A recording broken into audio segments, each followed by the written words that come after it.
অধিক অংশ লোকই ভুল করে ভেন্ডির বীজ রোপণ করতে।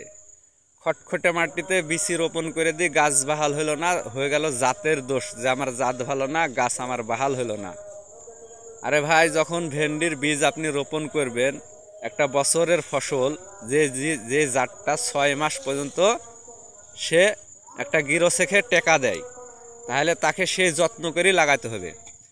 10 কাঠা মাটি যদি আপনি ভেন্ডি রোপণ করেন, তাহলে আপনাকে মাথায় রাখতে হবে 1 টলি গোবর সার দিতে হবে।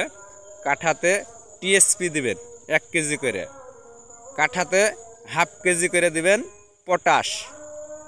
আর 10 কাঠা মাটিতে 1 কেজি দিবেন দানাদার দিয়ে আপনারা ভেন্ডির বীজ রোপণ করবেন।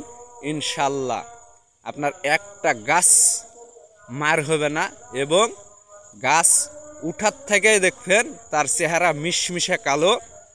6 মাস পর্যন্ত যে ভেন্ডিতে মাল দেয়, তাহলে গাছে যদি আপনি খাদ্য না দেন, তাহলে গাছ কিন্তু ঠিক থাকবে না। তাই অবশ্যই আপনাদেরকে গোবর সার ব্যবহার করতে হবে।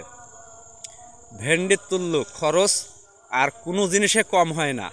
আর এমন একটা নিয়ামতপূর্ণ ফল, যার 10 কাঠা মাটি ভেন্ডি আছে, সে প্রত্যেক দিন 10 টাকা করে হলেও তার ঘরে আল্লাহ ঢুকাবে। কারণ 10 কাঠা মাটি একদিনে ভেন্ডি তুলতে পারবে না, যখন ভেন্ডি পরিপূর্ণভাবে ধরবে।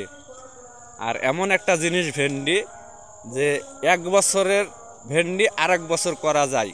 6 মাস মাল দিল, 6 মাস পরে আপনি এই গাছের গুঁড়া কেটে ফেলে দিবেন, আবার সার পানি ঢুকা দেবেন, আবার ফাঁকড়িলি 1 2 3 4 পাতা তার ভিতর থেকে আবার ভেন্ডি ধরা শুরু করে দিবে।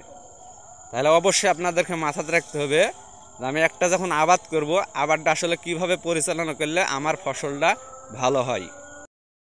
জাত লাগাবেন অবশ্যই শান্তি, এই জাতের ভাইরাস একদম কম। অবশ্যই জাত লাগাবেন শান্তি অথবা সুমি।